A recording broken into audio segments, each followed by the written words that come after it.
नींबू के छिलके सुखा बना लीजियो राख, मिटे वमन मधु संग ले बड़े वैद की साख। नमस्कार, मैं ऋचा भाटिया आप सभी का स्वागत करती हूँ आरोग्य में।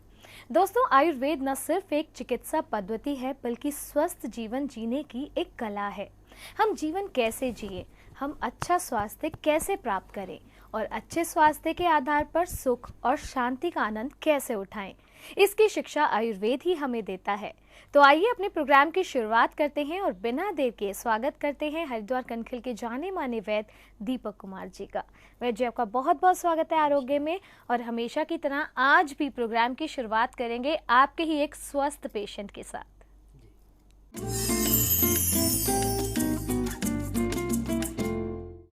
मेरा नाम रागनी है। मैं सेक्टर 1 से हूँ। मेरे को हार्निया है। मैंने डॉक्टर को दिखाया था, उन्होंने ऑपरेशन बताया था। इस कारण मैं बहुत डर गई थी। फिर मैंने किसी ने मुझे वैद्य जी के बारे में बताया। मैंने वैद्य जी को दिखाया। मैं 4 महीने से इनकी दवा खा रही थी, मेरे को आराम आया। अब मैंने आज फिर अल्ट्रासाउंड कराया है, जिससे मेरे को कम लगा, डॉक्टर को कम लगा है। मतलब अब उसके बाद थोड़ा और दवा खाऊंगी, मतलब ठीक हो जाऊं। डॉक्टर ने कहा घबराने की कोई बात नहीं है। मैं इसी तरह वैद्य जी का धन्यवाद करती हूँ और शुक्रिया अदा करती हूँ। भगवान करे वैद्य जी सबको दवा, जो जिसको भी दवा दे उनको आराम आ जाए, और मैं उनका धन्यवाद बार बार धन्यवाद करती हूँ। हरिद्वार से श्रीमती रागिनी जी, और इनको हर्निया की प्रॉब्लम थी। तो मैं चाहती हूँ आप थोड़ा सा हमारे दर्शकों को बताएं कि हर्निया की प्रॉब्लम एक्चुअली क्या होती है और इसका आयुर्वेद के पास क्या ट्रीटमेंट है। ऋचा जी, मॉडर्न साइंस में इस बीमारी का बहुत रिलायबल सॉल्यूशन नहीं है, लेकिन मुझे बड़ी खुशी होती है जब इस तरह के पेशेंट आयुर्वेद पद्धति से ठीक होते हैं। कभी कभी हम पेशाब कर रहे हों और अचानक छींक आ जाए, या हम किसी सवारी में जा रहे हों, गड्ढे में हमारी गाड़ी जाए और अचानक छींक आए उस समय, तब हमारी आंत फूल जाती है, जिसको बोलते हैं हर्निया। आपने देखा होगा किसी किसी आदमी के पेट में नाभि के पास एक बाहर जैसे कि ट्यूब में कई बार आपने देखा होगा फूल जाता है या मस्सा सा बन जाता है बड़ा, तो उसको कहते हैं हर्निया। और हर्निया मॉडर्न में सिवाय ऑपरेशन के या जाली डालने के और कोई रिलायबल सॉल्यूशन नहीं है। और लेडीज़ के साथ साथ जेंट्स में भी ये बीमारी काफ़ी होती है, और मैंने तो ये देखा कि लेडीज़ में कम और जेंट्स में ज़्यादा होती है। और इस तरह की बीमारी में सबसे पहले हमको ये देखना चाहिए कि उसकी कोष्ठ शुद्धि यानी कि पेट साफ है या नहीं।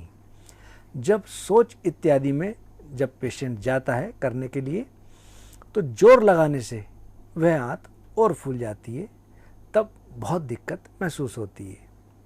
और इसमें बहुत अच्छा होता है कि इसको हम कवर करके, टाइट करके कपड़े से, या इसकी एक बेल्ट भी आती है, उसको बांध के रखें, सपोर्टर जिसको बोलते हैं, उसको बांध के रखें, जिससे कि ये ना अधिक फूल सके। और पेट पर हम ज़्यादा जोर ना लगाएं, इसका विशेष ध्यान देना चाहिए। दोष कोप पुनि रक्त ते मेद मूत्र सो होए, सप्तम होवे आत थी वृद्धि इसी विधि जोए, शिरातु मुष्क वाहनी पीड़ित होवे आए, जब वायु प्राप्त हुए शोत शूलता थाए। जब वायु का प्रकोप बढ़ जाता है, आंत या अंडकोश, पुरुष में अंडकोश, और यह स्थिति सिर्फ पुरुष में होती है अंडकोश फूलने की, स्त्री में आंत फूल जाती है। तब सूजन होने के बाद वह काफ़ी बड़ी हो जाती है और उसमें कई बार बहुत दर्द भी होता है। इसमें कुछ दवाई ऐसी हैं जैसे कि वृद्धि वाधिका वटी। आयुर्वेद में इस दवाई की बहुत महत्ता है। हर्निया और किसी भी प्रकार की ग्रोथ बॉडी के अंदर हो रही हो, उसके लिए बहुत अच्छा कार्य करती है। और पेट इसका पेशेंट का शुद्ध साफ रहे, उसके लिए त्रिफला घनवटी और लीवर फंक्शन एक्टिवेट रहें, या हमारी बॉडी में ट्यूमरस सेल्स डेवलप हो रहे हों, हर्निया की स्थिति हो, हाइड्रोसिल की स्थिति हो, या कैंसरस सेल डेवलप हो रहे हो, या लीवर फंक्शन डिसएक्टिवेट हो, लीवर एब्सेस हो, उसके लिए त्रिफला, कुटकी, चिरायता, भुई आंवला, शिवनाक, पुनर्नवा, काली जीरी, इसका घनसत्व गौमूत्र में मिलाकर पकाकर दवाई बनाते हैं। मेदनाशक गोधन वटी, ये बॉडी का फैट रिड्यूस करती है और लीवर में चर्बी चढ़ रही हो उसको रिड्यूस करती है, आंत फूल रही हो उसको नियमित करती है। गोधन वटी वृद्धिवादिका और त्रिफला घन हो समान, हर्निया शूल सूजन का हुए सपादि अवसान। गोधनवटी, वृद्धिवादिका और त्रिफला घन समान मात्रा में यानी कि 2-2 गोली दिन में 2 बार सेवन कराने से हर्निया में इनको बहुत लाभ मिला। और साथ ही साथ हम आयुर्वेद में देखते हैं कि इसकी कुछ दवाई जैसे कि आंत्रवृद्धिहर चूर्ण और दूसरा आंत्रवृद्धिहर वटी, इन दोनों का भी हर्निया में बहुत अच्छा रिजल्ट मिलता है। मैंने इनको आंत्रवृद्धिहर चूर्ण 1 माशा और 2 गोली आंत्रवृद्धिहर वटी की साथ में सेवन कराई। एक हम लेप बनाते हैं आंत्रवृद्धिहर लेप, जिसके अंदर लाल चंदन, मुलहटी, खस, कमल, नीलकमल, इनको समान मात्रा में लेकर चूर्ण तैयार करते हैं और इसको दूध में मिलाकर लेप बना करके जहाँ हर्निया बढ़ रहा हो उसके ऊपर इसका लेप करते हैं। धीरे धीरे वह इस लेप से हर्निया का शमन होता है और इस चीज़ में पेशेंट को बहुत लाभ मिलता है। मैंने इनको इन सब चीज़ों का प्रयोग कराया, इनको भगवान के आशीर्वाद से काफ़ी लाभ मिला और अब आपने देखा कि अब ये काफ़ी हद तक स्वस्थ है। बहुत बहुत शुक्रिया हमारे साथ शेयर करने के लिए। हमारे कॉलर भी हमारे साथ जुड़ चुके हैं, आइए उनसे बात करते हैं। जी हेलो। हेलो जी, कौन बोल रहे हैं? मैं शबाना बात कर रही हूँ, कहाँ से? बेंगलुरु से बात कर रही हूँ मैडम। बहुत बहुत स्वागत है आपका। वैद्य जी से क्या सवाल करना चाहते हैं? मेरा बेटा 18 साल का है जी। उसको 24 आवर्स में 12 पेशाब 500 mm 400 mm ऐसा बड़े बड़े पेशाबा होती मैडम। 2 महीने से समस्या है। 6 महीने से उसका वेट लॉस हो गए, 15 kg वेट लॉस हो गए। ओसोमाटी है ना, थोड़ा लो दिखा रहा है डॉक्टर चेकअप में। ओसोमाटी पेशाब 24 आवर्स में 12 से 15 बार आता है मैडम। बहन जी, उसको डायबिटीज की शिकायत तो नहीं है? शुगर की? डायबिटीज ने है, थायराइड ने है, बीपी ने है, सब नॉर्मल है। ओसोमाटी मालूम, ओसोमाटी। ठीक, आप एक काम करें, उसको रसायन प्राश 1 चम्मच और 2 गोली शिलाजीत वटी कुछ दिन नियमित रूप से सेवन कराएं। दूसरा, कई बार हमारे शरीर में किसी भी प्रकार से धातु का क्षय हो तब भी ये दिक्कत होने लगती है। उसके लिए आप 1 बूंद उसको शिलाजीत दूध के साथ सेवन कराएं। दूसरा, पेट साफ रहे, पेशाब में जलन ना रहे, इसका विशेष ध्यान रखें। पेट साफ के लिए गुलकंद या मुनक्का या अमरूद, पपीता, इसबगोल की भूसी, उसको नियमित रूप से सेवन कराते रहें। और पेशाब ज़्यादा आता है उसके लिए मैं इतना कहूँगा कि या तो आप उसको गोंद की मिठाई खिलाएं या आप तिलकुट वगैरह दें, तिल की चीज़ें दें, तिल के लड्डू दें और शिलाजीत का सेवन जरूर कराएं। मैं आपको उम्मीद करता हूं कि इन छोटे से प्रयोग से इनको निश्चित रूप से लाभ मिलेगा। इनको शुगर नहीं है, ये बहुत अच्छी बात है और आगे भी ये दिक्कत किसी प्रकार की ना आए। शिलाजीत के सेवन से हमारे शरीर की मसल्स और ऑर्गन सभी एक्टिवेट होंगे। पेशाब रोकने की क्षमता जो कम हो जाती है उसमें भी इनको बहुत लाभ निश्चित रूप से मिलेगा। बहुत बहुत शुक्रिया वैद्य जी। इसी के साथ एक और कॉलर हमारे साथ जुड़ चुके हैं, आइए जानते हैं क्या पूछना चाहते हैं वो। हेलो। हेलो जी, कौन बोल रहे हैं? मैं मोनिका बोल रही हूँ, कहाँ से? दिल्ली से। बहुत बहुत स्वागत है आपका। वैद्य जी से क्या पूछना चाहते हैं?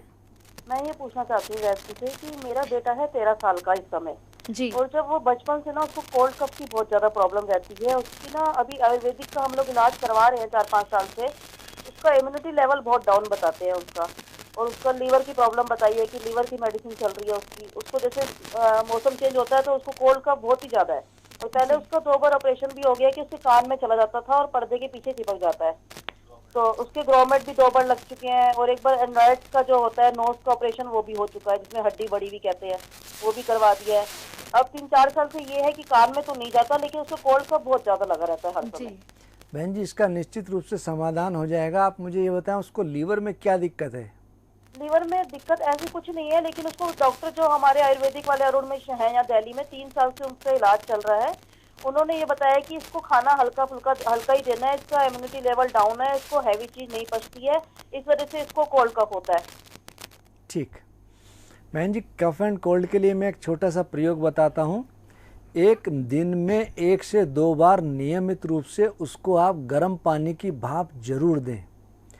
दूसरा, किसी अच्छी फार्मेसी की कुछ दवाइयाँ बता रहा हूँ, वो ले लें।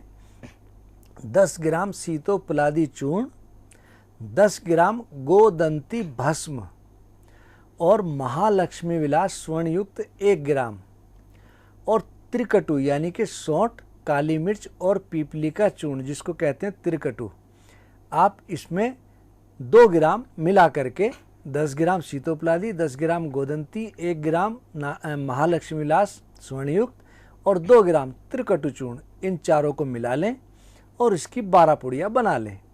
दिन में 2 बार शहद और अदरक का 1 बूंद मिला करके रस आप 2 बार उसको जरूर सेवन कराएं, और साथ में उसकी इम्यूनिटी लेवल बढ़े उसके लिए रसायन प्राश दिन में 2 बार 1-1 चम्मच, और जब भी दूध या चाय का वो सेवन करे उसमें ब्राह्मी चाय 1-1 चम्मच डालकर पका करके आप उसको प्रयोग में कराएं। उसकी इम्यूनिटी निश्चित रूप से बढ़ेगी। 2-3 काली मिर्च, 2-3 बादाम और 1/4 चम्मच हल्दी, दूध में आप इसका गाय का घी ले लें, उसमें छौंक बना करके दूध में मिलाकर उसको गरम गरम सेवन कराएं, गुनगुना सेवन कराएं, और उसको कहें कि उसके बाद कमरे से बाहर ना निकले, कूलर की एसी की डायरेक्ट हवा से उसको बचाएं।